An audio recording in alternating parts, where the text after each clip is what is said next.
As part of our program today, we've got some questions that our young people have brought together in order to present to you today.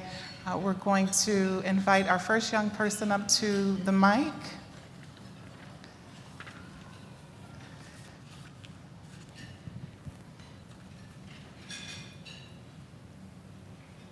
And allow her to introduce herself and ask a couple questions.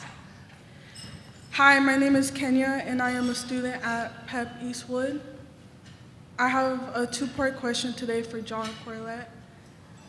What policies and programs are in place already to help students with mental health challenges improve? And what policies and programs would you purpose for the future? Thanks. Kendra? Kenya, thank you so much for the question. And I want to thank Habiba for the acknowledgement of our work on this. It really was a labor of love. And I also want to just remember a person who passed away earlier this year who worked with us on this effort, who really sort of inspired it, and that's Gail Channing Tenenbaum, who was sort of behind every advance in health and human services over the last 40 years in Ohio. So I want to remember her and also acknowledge my colleagues Lauren Anthus and Tara Britton, who've been a part of this work at the Center for Community Solutions. So in terms of, I think what Habiba referenced earlier around Ohio Rise is really an example of how policy can be influenced by the needs of young people and by their families.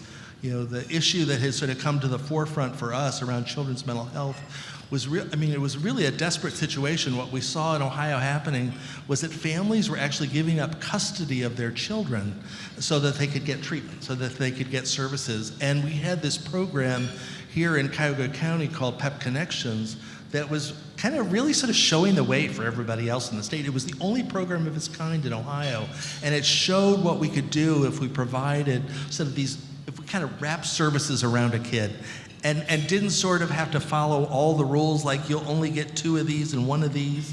They could sort of be creative. If a kid needed to play basketball or go out to a park or do something else like that, if that's what was going to help that kid's mental health, and that's what that program could do. And with Ohio Rise, we've tried to expand that statewide. One of the things, though, that I was talking to Habiba about earlier, that I think we could do more in sort of Ohio Rise, and it's off to, I think, a good start, is around the issue of sort of peer support.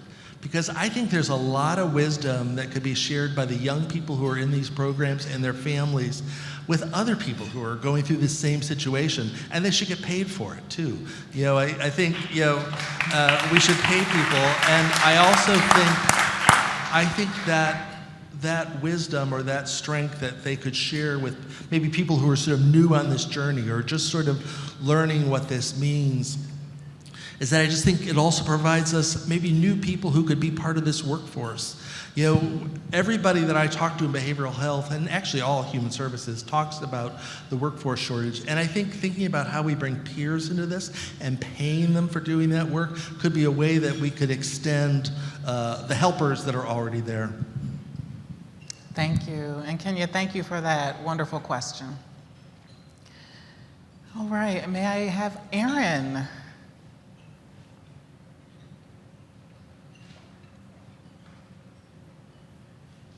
And I should say, if there's anything, Erica, Chris, you'd be interested in adding, please do as those opportunities come. Hi, my name is Aaron, and I am a student at PEP Greenview. I have a question for all of the panelists.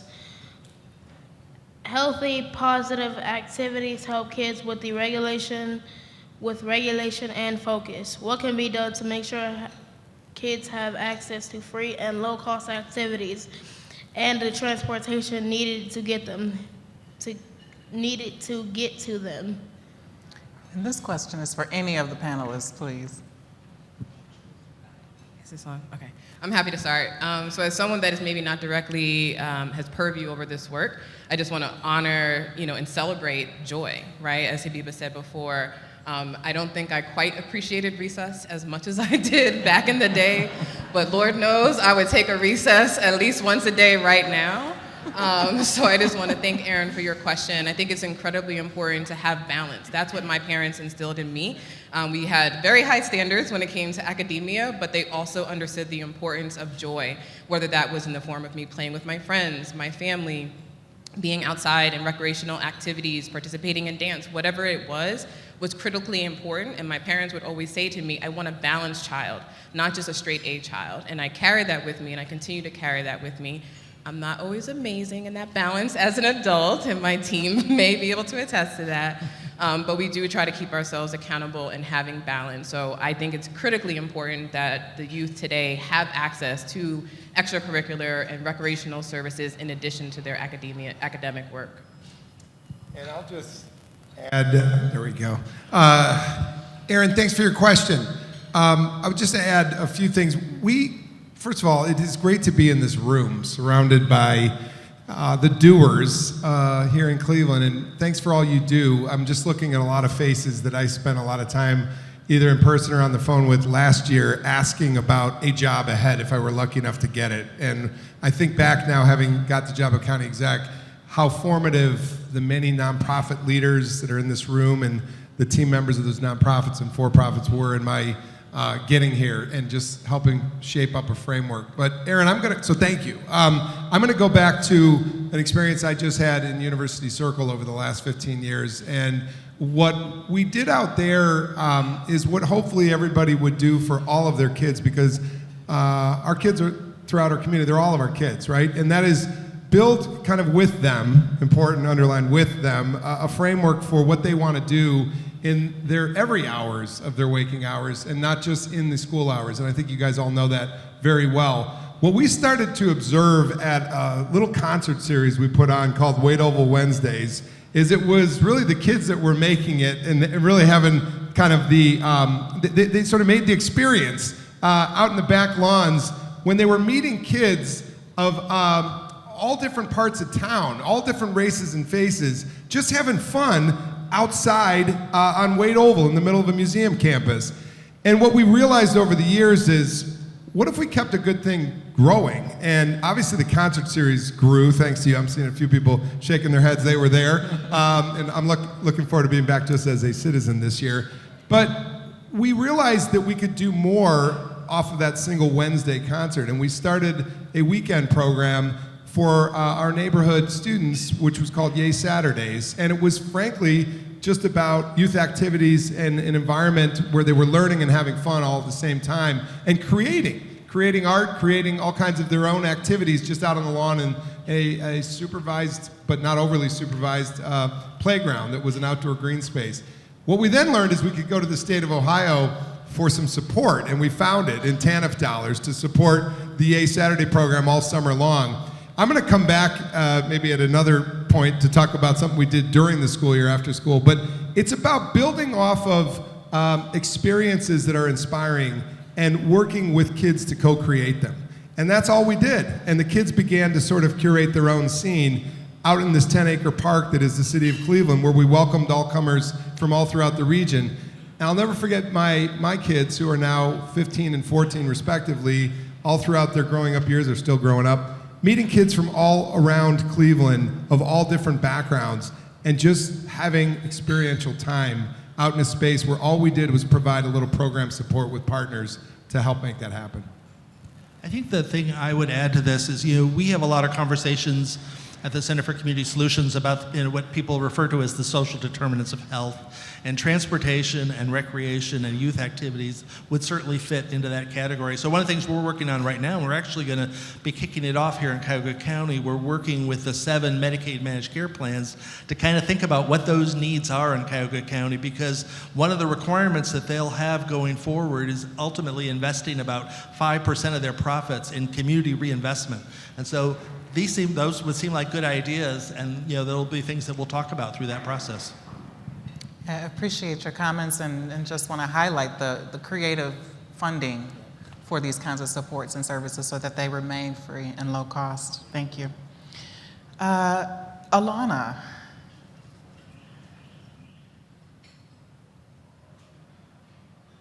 Welcome, Alana.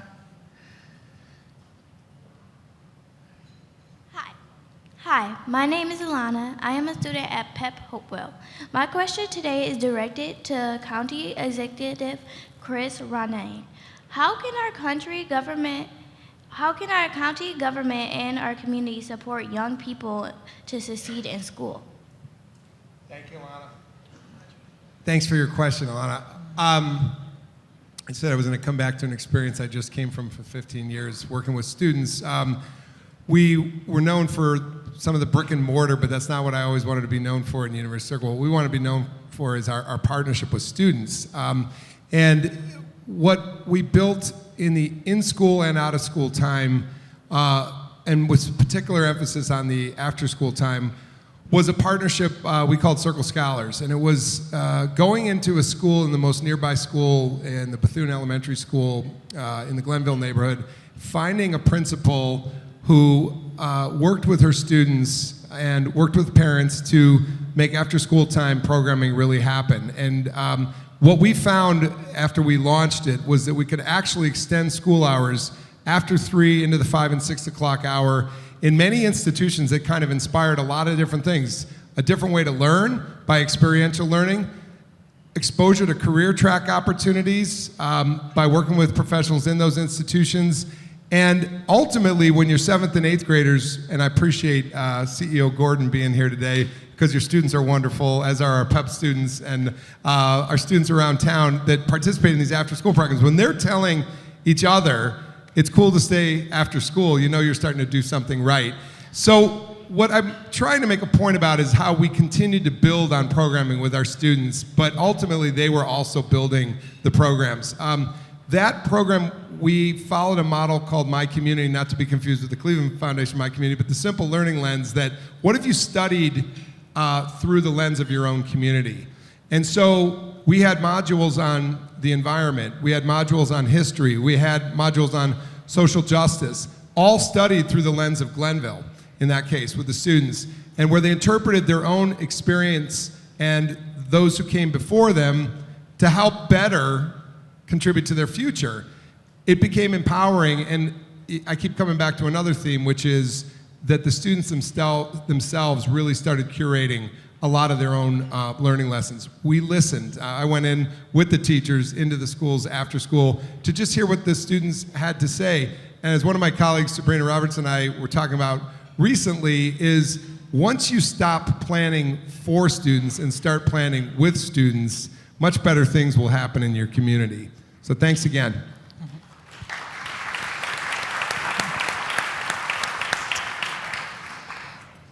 John, Erica, any interest in responding on that one, that essentiality of helping kids in school be successful? Yeah, I'm happy to do so.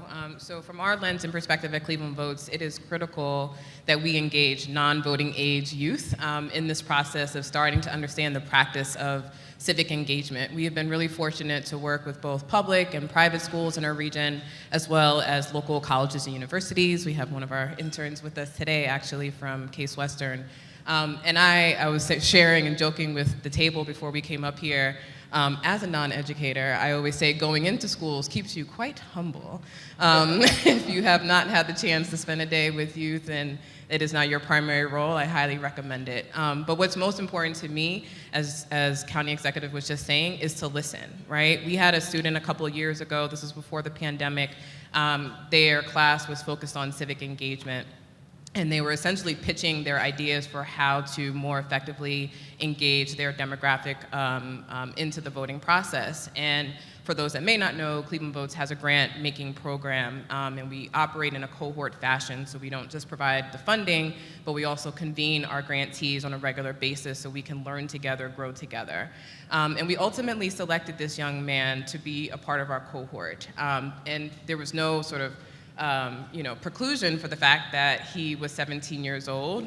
He was a peer, right? Because we shared a common bond among one another, which is our commitment to realizing equitable civic engagement. What he was able to accomplish from a technology standpoint, this was the 2021 election a few years back. He and his team or classmates created an entire website that highlighted the candidates for mayor, the city council candidates. It had this really interesting quiz where like you answered a couple of questions and it would tell you who the candidate was that likely aligned with your values. I'm like, who are you, right? Like, I was not this person at 17 years old. I'm like, I thought I was pretty intelligent, but clearly this new breed of kids is coming up in a very different way. So I elevate that as an example, and there are many, many countless more that we've had with young folk, but it challenges us, right? You know, some of us are a little more seasoned in our respective fields, right? And we don't want to get stale, right? We don't want to get, you know, into this groove where we're not pushing our creativity and our imagination. So it's encouraging, a little intimidating, because like I said, the kids will keep you humble, but more so, it's really encouraging to see their innovation and their creativity and the way they want to see the future for themselves. I think the only thing I would add to this is I think a lot of us are involved in sort of health and human services or education. And whenever we're doing sort of planning or research work, to think about how you bring youth voice into that process.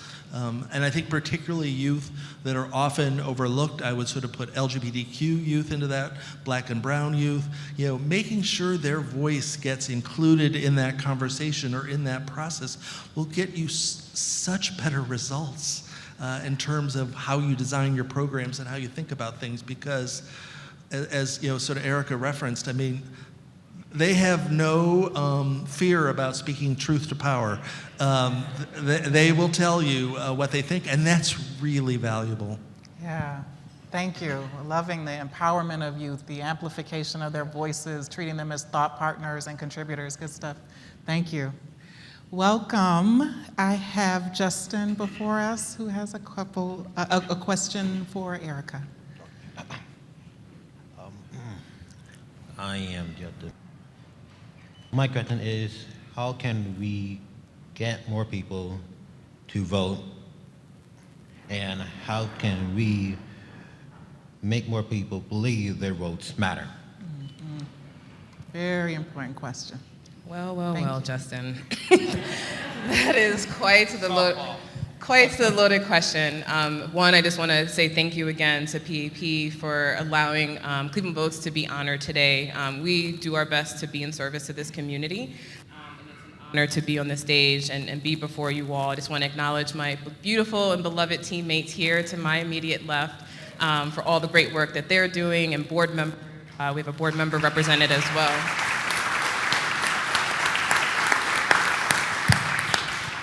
Want to thank Susan. I know she's floating around this room somewhere, but just for, again, reaching out and providing this opportunity to us. So Justin, here's my answer. It's not a straightforward answer, and I wish it was. I have often said that this experiment we call democracy is being challenged what at one point felt like by the day and now feels like almost by the minute. So when I think about, you know, how to encourage people to turn out to vote, I think it's really important to think about and understand that the act of voting is just that. It is an act that we have the opportunity to do 2 times a year, this time 3.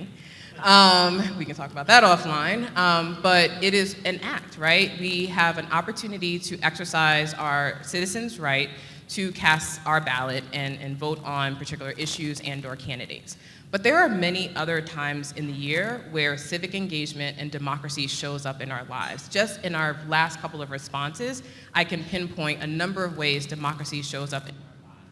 So it's important for us to understand that this is not a one-time act that we only show up in May or March or in November, August this year. But we really have to think about the ways in which democracy shows up in our lives every day. And that honestly starts with understanding what are you most passionate about, right? I can't encourage you or highly encourage you to think about casting your ballot without truly understanding what is most important to you and what is of most value to you. You have to feel connected. My story is not your story. So for us at Cleveland Votes, building relationships is critically important. It's the long game, right? We can't just operate in a transactional matter and expect transformative results. That's not going to happen. So that means that we have to go deep, we have to build deep relationships, and we cannot do that alone. We're a 5-person full-time team. We have a suite of consultants and interns and fellows, but from a day-to-day standpoint, there's 5 of us, right? This is a pretty big county. I think the gentleman to my right can say so. And it's also a really big city, right? So we have to think about, what does democracy look like beyond elections, right? How do we foster conversations in a way where people feel heard, they feel trusted, they feel like their voice is actually being valued? They have actual tangible ways that they can exercise their act of citizen engagement, right? Whether that's through things like participatory budgeting, which I'm happy to talk about as well, or just showing up to a community meeting, right? We can't undermine the value of being present in our community. And for me, personally, I learned by example, right? I may not have fully understood the meetings that I accompanied my parents to as I was growing up, going to the local elementary school or going to the local hall in our community and hearing them talk about different issues that our neighbors and community members were facing. But I can look back now and understand that that practice was starting to be ingrained in me. Going and accompanying my parents to cast their ballot was something that, again, maybe I didn't fully comprehend. The last thing I'll say before I open up to my colleagues here is that, our tagline is educate, connect, and empower.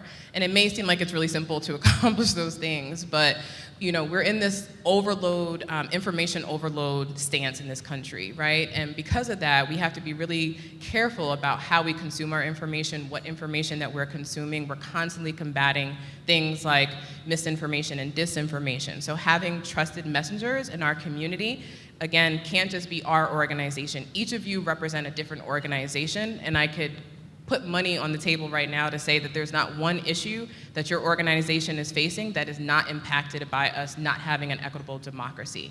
So we all have to show up, right? It can't just be the civic engagement organizations that are showing up and rallying the troops. We all have to think about how we fit into this lane, whether that's through a professional way or through a personal way, right? We have the opportunity as individuals to stand up for our values, and that's how we have to lead. And particularly for young individuals, as we've said in a couple of our responses, we have to listen, right? Because at the end of the day, there are things about the way that we are voting and operating in this country that are not necessarily aligned with the values of what democracy is supposed to stand for, right? We're not modernizing our election processes in a way that makes sense for someone who was born in 2000, right? If you were born in 2000 and you're living today, I won't call this person out, but in 2020, I had someone in this room ask me, where do I get a stamp? That's a legitimate question, right? When we had to convert our in-person election for rightful reasons to an all vote by mail, someone asked a very simple question, right? And did I judge that person? Of course not, right? But we have a generation of individuals who are not mailing things, don't have regular access to stamps, but yet this is the process that we have set up. So we have to stretch our imaginations, be radical in our thinking, and we also have to understand that at the end of the day, if it's not led by our own values, then we're not gonna get people to show up.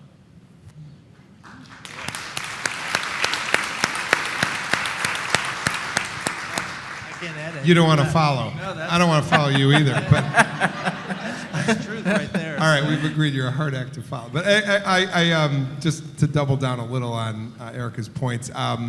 It was such an important question. I just want to first acknowledge, at least in view, a few elected officials I see out there.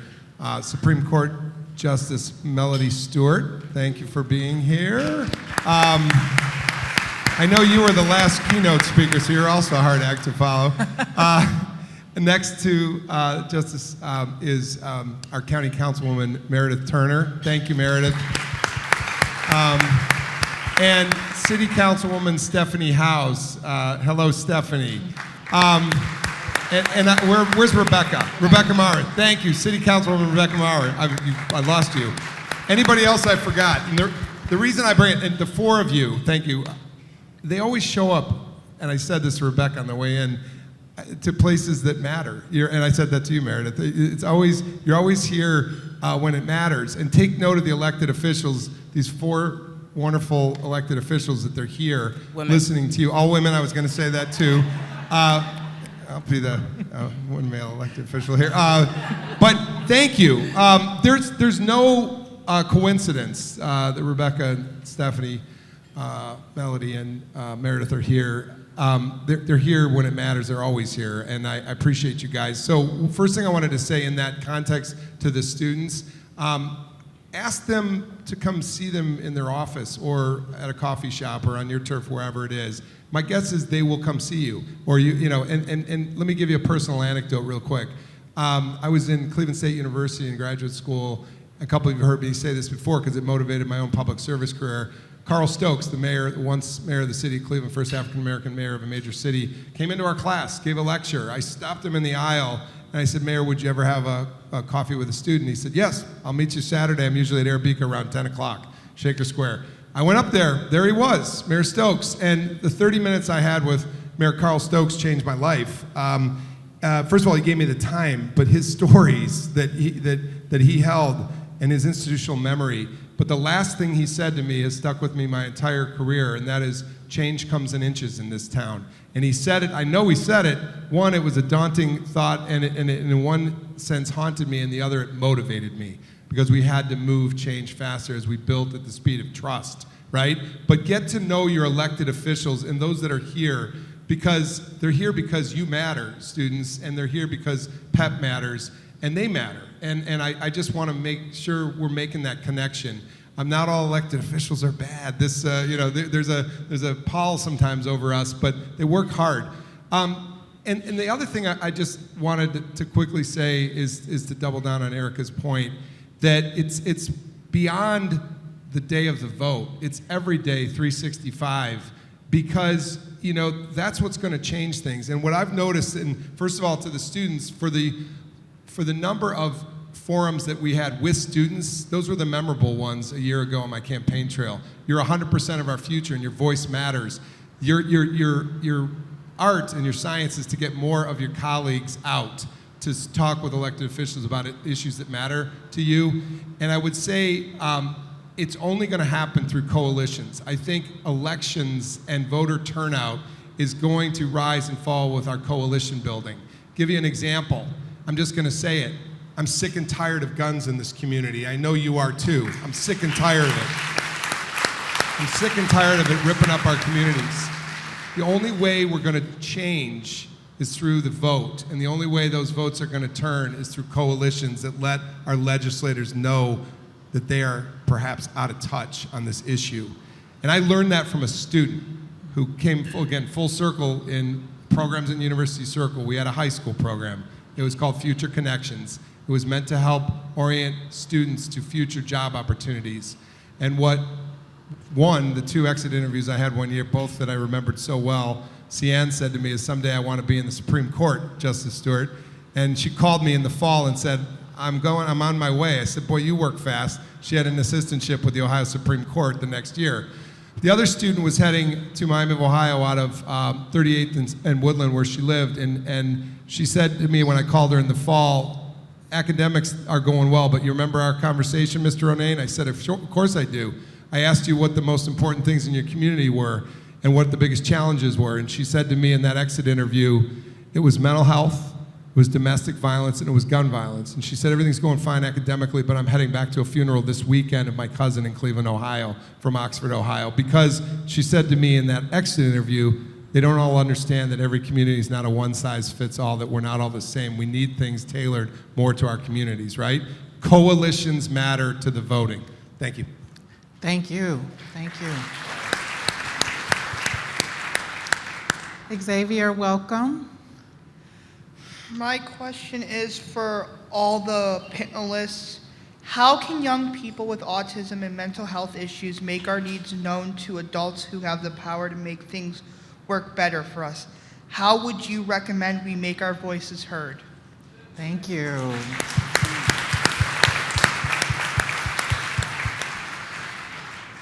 I'm happy to start. Come holler at me, Xavier, right? And for any student that identifies or has a mental health disability or any other disability, again, it comes back to as servants in the community, because that's who we are. We have to be willing to listen. We have to be willing to understand that we're not going to have all the answers. So while I may not identify in that way, that doesn't mean that I don't have space to learn and that I do not have space to grow. So to what our county executive said, many of us will pick up, you could pick up the phone or you can come by our offices. We like to talk, right? And it can feel a little intimidating.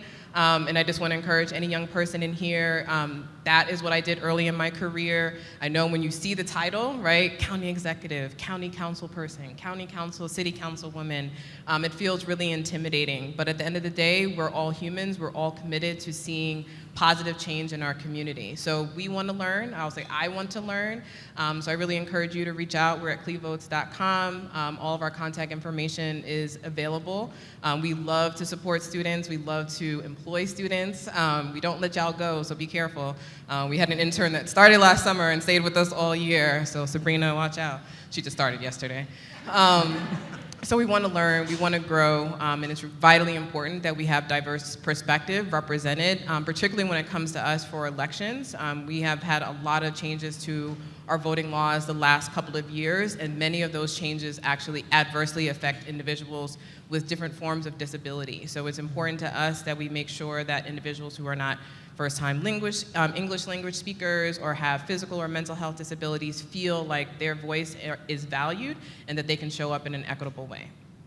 I would just say I've been doing this kind of work for 40 years now and spent a lot of time talking to policymakers, and there is one thing that I've seen make a difference over and over again, and that is when the actual people that are impacted, whether it's young people or families, get in front of policymakers. I've seen the partisanship sometimes just sort of melt away because they sort of relate to them as people. So if PEP wants to organize a group of young people and to take them to Columbus, sign us up to help. I'll help pay for the bus, whatever it is, because it makes a difference, and it's empowering for those young people. But it also, I've seen votes change. I've seen things get done that way. It's just so powerful. So if you want some help organizing it, we're all in for that. So, I think I'm probably preaching to the choir here, but engage. Thank you for your question, Xavier. Wanted to just a couple of personal anecdotes. My brother and sister-in-laws both are teachers in the public school system, and principally with kids with autism. And what my brother-in-law has done for several summers is run a camp where he pairs students with autism with non-autistic students as peer counselors. And my kids have gone through that as peer counselors, and it is an incredible experience to engage, to understand, to be a more whole citizen and aware. And it's a great starting point for students to grow together in society. Nicholas, our neighbor, is a high-functioning Down student at St. Edward's, and that program at St. Edward's took him in to because they could accommodate his needs, but now he's an assistant manager on the basketball team. He's engaged. He's in the game.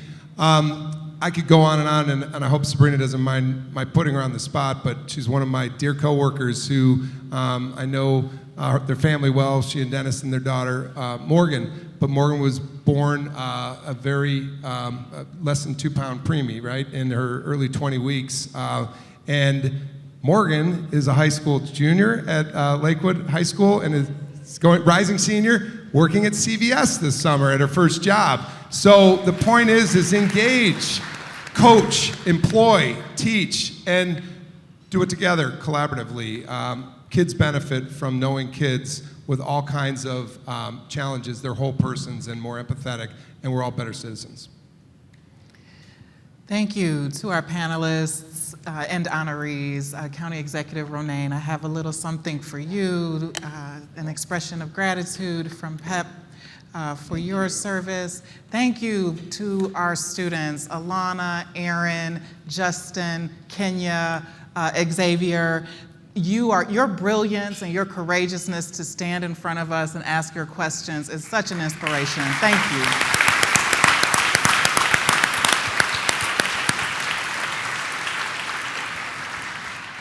And I also want to acknowledge Cleveland Councilwoman Deborah Gray, who is in the assembly today. I appreciate you, County Executive, lifting up the names of those elected officials. Thank you for taking the time.